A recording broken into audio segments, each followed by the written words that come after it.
प्रभु यीशु मसीह के महान और सामर्थी नाम से आज के नए दिन के लिए मैं प्रभु का धन्यवाद देता हूँ। प्रेरितों के काम उसके 90 अध्याय और उसके 10वें वचन को हम आज अध्ययन करें। प्रेरितों के काम उसके 90 अध्याय उसका 10वां वचन, जहाँ पर लिखा है, दिमिश्क में हनन्याह नामक एक चेला था।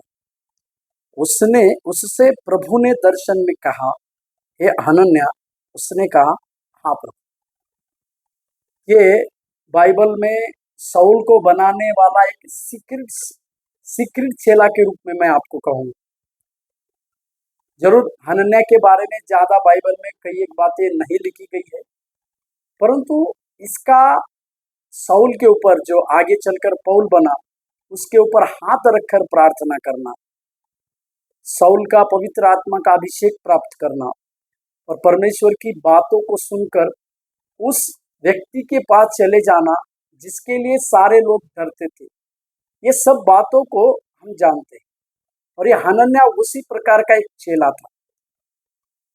उसमें वो दिमिश्क में रहता था और इसी दिमिश्क के रास्ते से साउल को परमेश्वर ने अंधा कर दिया और उसके साथ एक बड़ी मुठभेड़ की बोलकर हम देखते हैं। जरूर यहाँ पर हनन्याह को एक चेला था बोलकर लिखा हुआ है। अभी 12 में से चेला था या नहीं, इसके विषय में जिक्र यहाँ पर नहीं लिखा गया, परंतु हम जान रहे कि वो यीशु मसीह का चेला था। यीशु मसीह का, इस हनन्याह के अगर गुणों को अगर हम देखें तो वो यीशु मसीह का चेला था। प्रभु ने उससे दर्शन में कहा, मतलब परमेश्वर इस व्यक्ति के जीवन में दर्शन से बात कर रहा है। यहाँ पर मैं एक बात को क्लियर करना चाहता हूँ, जिन लोगों का परमेश्वर के साथ रिश्ता मजबूत होता है, गहरा रहता है, वे लोगों के साथ परमेश्वर दर्शन के द्वारा भी बातचीत करते हैं। यहाँ पर हनन्याह का परमेश्वर के साथ का मजबूत रिश्ता के ऊपर मैं जोर दे रहा हूँ। हालांकि जिसको परमेश्वर ने दर्शन देकर कहा, दर्शन से परमेश्वर बात करने का तरीका है, परंतु उन लोगों से जिनका परमेश्वर के साथ गहरा रिश्ता है। जरूर एक वरदान भी है जो कि परमेश्वर दर्शन के द्वारा बातचीत करता है। तीसरी चीज वहां पर लिखा है, परमेश्वर ने दर्शन में कहा, हे हनन्याह। उसने कहा, हाँ प्रभु।